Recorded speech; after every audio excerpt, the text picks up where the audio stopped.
அன்பு நண்பர்களுக்கு டாக்டர் சர்வானந்தாவின் இனிய வணக்கங்கள். நண்பர்களே,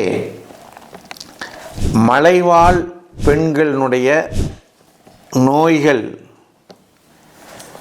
அதை களைவதற்கு, அது இல்லாமல் செய்வதற்கு என்னென்ன வழிவகைகளை நாம் கடைபிடிக்க வேண்டும், அரசாங்கம் நடத்தி கொடுக்க வேண்டும் என்பதனை நாம் இந்த காணொளியிலே மிக தெளிவாக காணப்போகின்றோம். முதல் விஷயம், அந்த மலைவாழ் மக்களுக்கு மருத்துவத்தை பற்றின, சுகாதாரத்தை பற்றின முழுமையான விளக்கத்தை கொடுக்க வேண்டும். அவர்களுக்கு வரக்கூடிய நோய்களை பற்றின விளக்கம், அதனால் ஏற்படக்கூடிய பாதிப்புகளை பற்றின விளக்கம், அதையெல்லாம் கொடுத்து அதனை புரிய வைக்க வேண்டும்.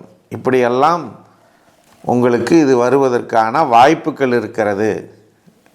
என்ன, ஆஸ்மா நோய் வரும், கால் கை வலி வரும், கேன்சர் நோய் வரும், இது மாதிரி என்னென்ன நோய்கள் அவர்களுக்கு வரக்கூடியதாக இருக்கிறதோ அதை பற்றின விழிப்புணர்வு அவர்களுக்கு அவசியம் தேவை.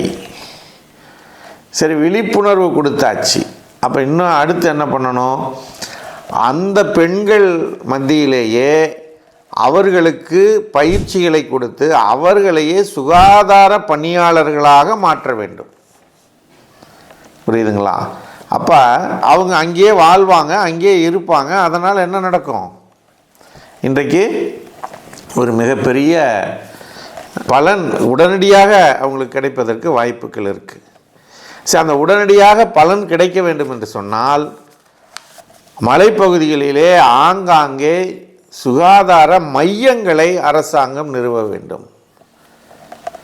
அப்போ அந்த மையங்களுக்கு இந்த சுகாதார பணியாளர்கள் உடனடியாக சென்று அதை பயன்படுத்தி அங்கே ஏற்படக்கூடிய நோய் பிரச்சனைகளை தீர்ப்பதற்கு அது வாய்ப்பாக அமையும்.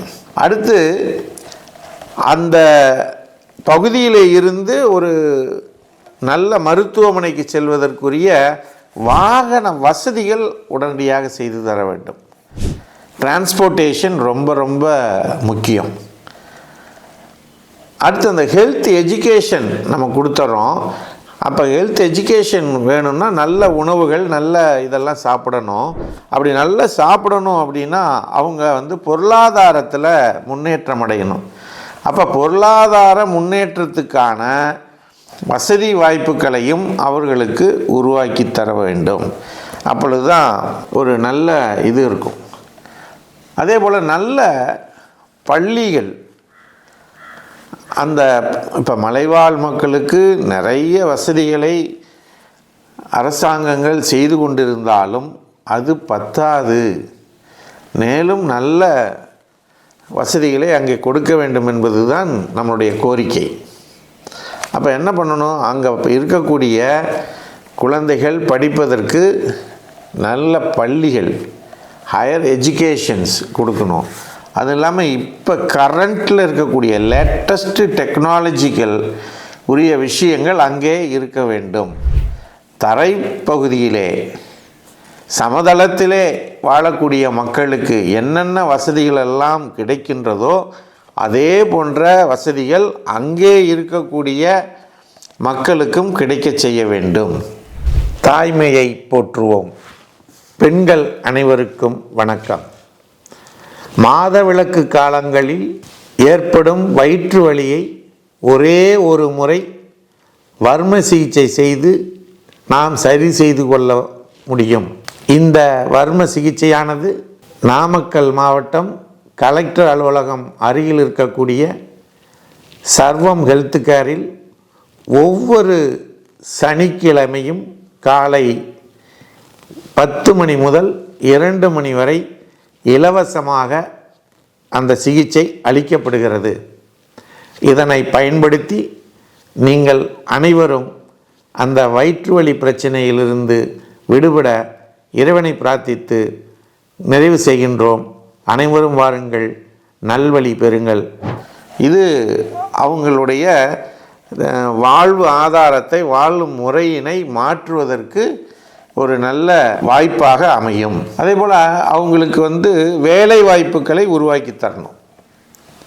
அது எந்த பகுதி, இப்போ எஸ்சி எஸ்டி இவங்களுக்கு அரசாங்கம் நிறைய இருந்தாலும், வேலைவாய்ப்புகளை உருவாக்கி கொடுத்தாலும், அதை பயன்படுத்தி கொள்ளக்கூடிய வகையிலே அவர்களுக்கு பயிற்சிகளை கொடுத்து, கல்வி அறிவினை கொடுத்து, அந்த வாய்ப்பினை அவர்கள் அடைவதற்கு வழிவகை செய்ய வேண்டும்.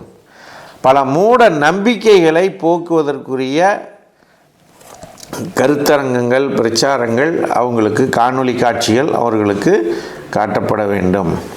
அதை விட மிக முக்கியமான விஷயம் என்னென்னா, இந்த மலைப்பகுதியில் வாழக்கூடிய பெண்களாகட்டும் அல்லது மக்களாகட்டும், இவர்களுடைய அறியாமையை பயன்படுத்தி கொண்டு அவர்களை தங்களுடைய வாழ்வாதார வளர்ச்சிக்காக பயன்படுத்தக்கூடிய மதவாதிகள், அரசியல்வாதிகள், சமூக ஆர்வலர்கள் என்று சொல்லிக்கொண்டு இருக்கக்கூடியவர்கள், இவர்கள் செய்யக்கூடிய தவறான செயல்களை, நல்ல செயல்களை நாம் பாராட்டுவோம்.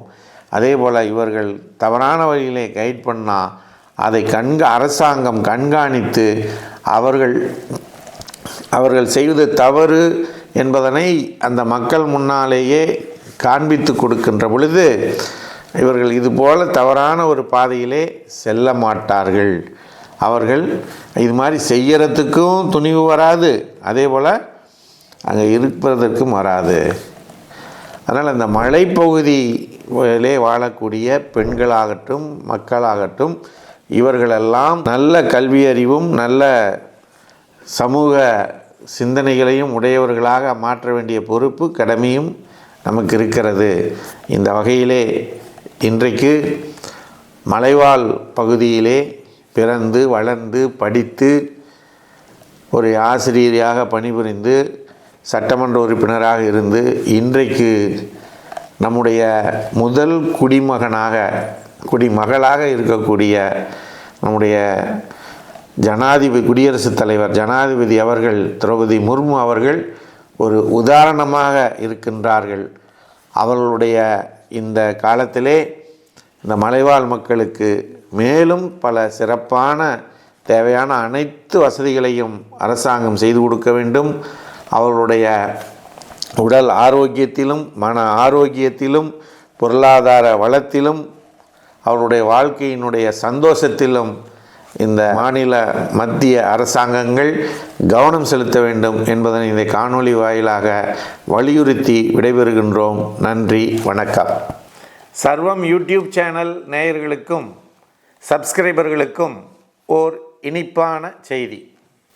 இனி வாரந்தோறும் உங்களினுடைய உடல் மனம் சம்பந்தப்பட்ட சந்தேகங்களுக்கும் கேள்விகளுக்கும் டாக்டர் ஸ்ரீ நித்ய சர்வானந்தா அவர்கள் நேரடியாக பதில் கூற உள்ளார்கள்.